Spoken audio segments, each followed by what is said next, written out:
You know, there's a level of discipline out there that's so intense it actually makes people a little scared of you. I mean, a consistency so relentless, so absolute, it seems almost inhuman. Well, today, we're going to dive into exactly how you can get there. Come on, you've seen that person, right?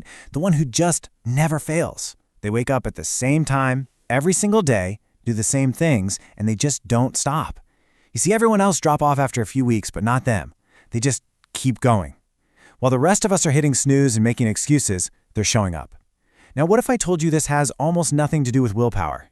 So where does this secret come from? Well, it comes from Zen monks in Japan.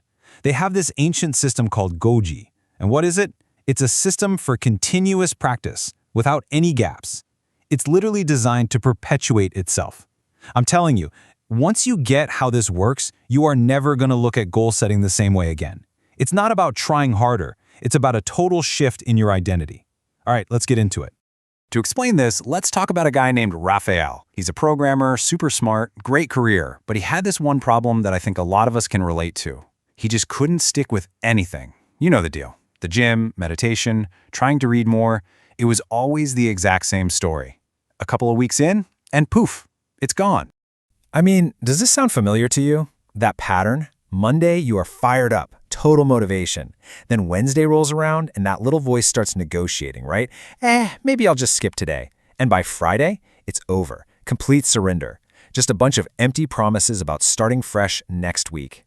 Raphael was completely trapped in this loop until he stumbled upon the first secret of the Zen monks. All right, so let's talk about that first secret, the public vow.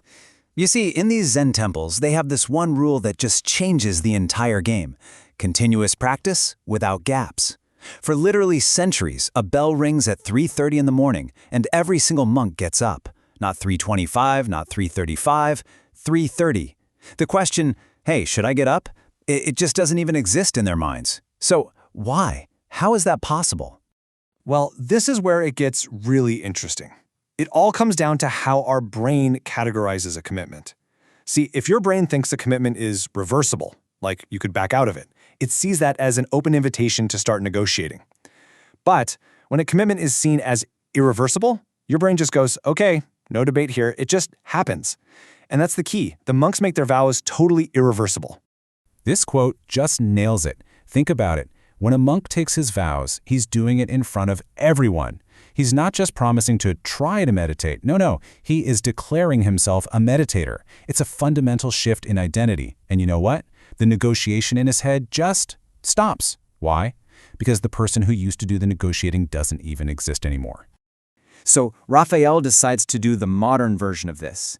He stopped making these little private promises to himself that he could easily break. Instead, he made a public declaration. I mean, he literally wrote down his 90-day meditation goal on paper, signed it, and then posted it on social media. He told everyone he knew. Suddenly, every single one of those people became fuel. The thought of having to go back and tell them all he failed, way more painful than just doing the work.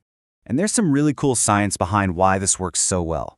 A researcher at Harvard found that when you make a big public commitment like that, your primitive brain, your lizard brain, literally interprets public failure as a survival threat.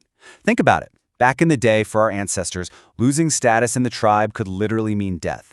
Your brain is still running on that ancient software. Okay, so now we get to the unchanging ritual. Because even with all this intense social pressure, Raphael was still in a fight every morning. A war, really. The public vows stopped the negotiation for sure, but he still had to battle his own biology, that feeling of I don't wanna. And that's what led him to the second principle from the monks. So this second principle is all about having non-negotiable hours. Raphael picked 5 a.m. Now, it wasn't because he was some morning person who loved sunrises. No, it was because at 5 a.m., the world is quiet. No messages buzzing, no emails popping up, zero excuses. The point wasn't to find the perfect time. It was to kill the daily decision of, when should I do it? That freed up all that mental energy for, the actual work. But you know how our brains are. They're sneaky. Raphael's brain found a new loophole. The when was locked in, sure, but the what was still totally up for debate. So some mornings he'd meditate. Other days he'd read a bit, maybe do a few push-ups. His mind was still finding these little cracks to wiggle through and start negotiating. So to fix that, he locked everything down. I mean, everything. The exact same 3 things, in the exact same order, every single day. It was always 20 push-ups, then 10 minutes of meditation, then 10 minutes of reading. No exceptions. We all think that variety is what keeps things interesting, right? But in this system, variety is where consistency goes to die. Every tiny little decision like, should I do push-ups or burpees today? That's a crack. And that's where your old, lazy patterns leak right back in. And look, the goal here isn't to have superhuman willpower forever. It's about using repetition until willpower becomes irrelevant. Researchers at MIT found that it takes about 66 days of doing the same thing in the same context for the basal ganglia, that's kind of the automatic pilot part of your brain, to just take over. At that point, you're not even deciding to do it anymore. You're just doing it. It's automatic. Okay, so the system's in place. Public vow, check. Unchanging ritual, check. But now comes the real test. Life. The unexpected stuff. The chaos that comes and tries to wreck everything. This is the point where almost everyone else quits. We've all told ourselves this lie. The all or nothing lie. Oh, I can't do my full hour at the gym, so I might as well just do nothing. That kind of perfectionist thinking, it's a killer. It creates gaps in your routine, and those gaps are like an open door for your old, inconsistent self to crawl right back in. The monks knew this. They understood that practice doesn't need to be perfect, it just needs to be continuous. Here's a good way to think about it. Elite athletes, right? They have rest days. But those are strategic. They're planned. They're part of the process of getting stronger. That's moving forward. But when you just skip a day because you're tired or it's not a good day, that's not rest. That's a retreat. That's a step backward. And this right here is the Guoji System in action. I love this. On day 40, Raphael was traveling. What did he do? He did his push-ups in a tiny airport bathroom. He meditated in the back of an Uber. Was it his ideal, perfect routine? Of course not. But it didn't matter. He maintained the momentum. The chain was not broken. The practice continued no matter what. So this brings us to the final piece of the puzzle, and it's something the monks have been doing for centuries. Pre-solutions. Raphael literally sat down and wrote out every single obstacle that had ever messed him up in the past. And for each one, he decided in advance exactly what he would do. If it's raining, I'll do push-ups in the garage. If we have guests over, I'll do a silent workout in the bathroom. If I'm hungover, I'll do 2 push-ups, 1 minute of meditation, and read 1 page. The point is, when the obstacle hits, there's no thinking, no negotiating when you're stressed, just execution. So after 90 days, he did it. He completed his goal. But honestly, that wasn't even the biggest thing.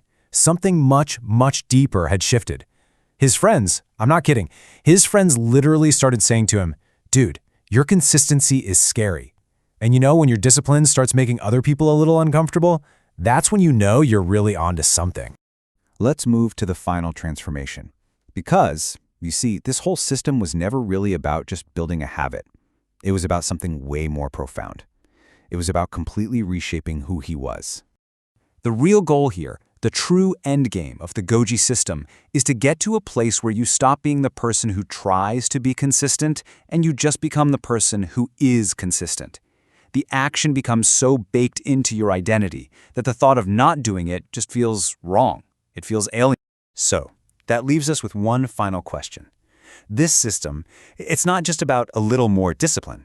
It's really about the death of your inconsistent self and the birth of a new unbreakable you. It will make you a different person. Someone that, other people might even call abnormal or scary. The question is, are you ready for that?